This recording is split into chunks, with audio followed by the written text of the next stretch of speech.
In 2010, Ford came out with a program called the Consumer Experience Movement, which was designed to create customer loyalty. At this point in time, customer satisfaction is a given. And in order to get customer loyalty, customers have to be emotionally engaged with your brand. One of the first things we did was survey our employees. What we found was, in order for our employees to give an engaging experience to our customers, we had to give an engaging experience to our employees.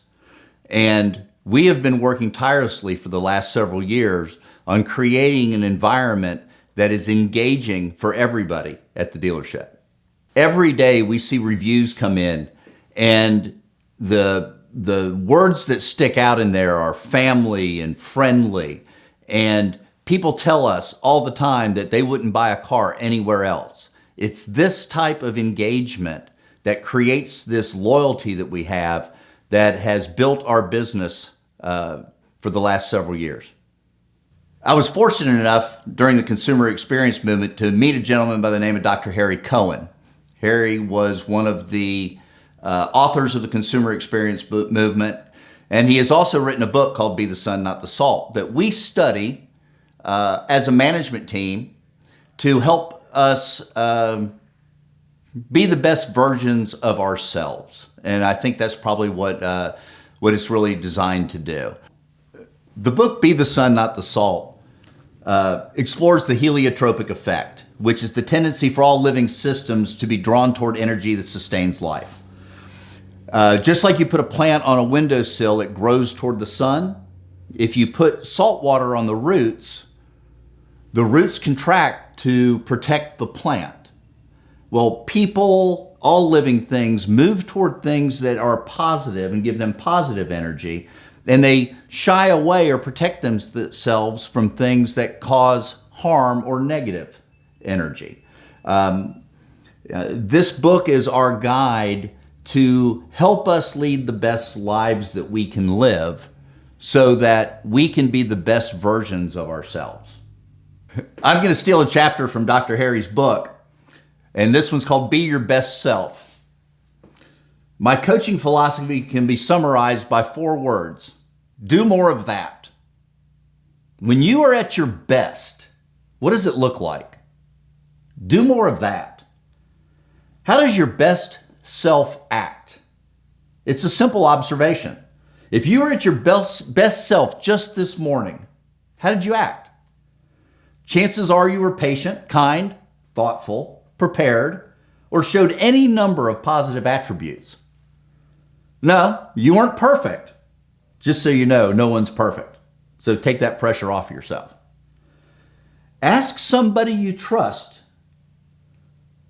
what you do when you are at your best. Listen to what they say. Take it in. Do it again.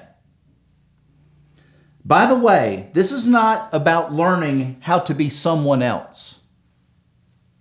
Being heliotropic is about being yourself, the self that uplifts others, version of yourself, your best self.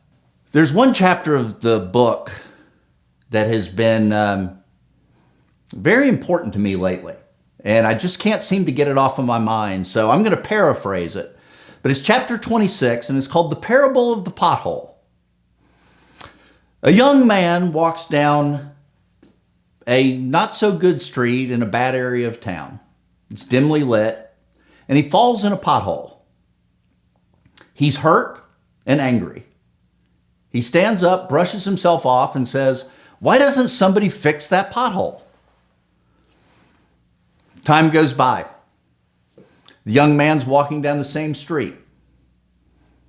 He's a little wiser, and he knows where the pothole is, and he avoids the pothole. Time goes by. The man now walks on different streets, better streets. They're well lit, nicely paved. They have no potholes. He doesn't even think about the old street where he fell. Time goes by.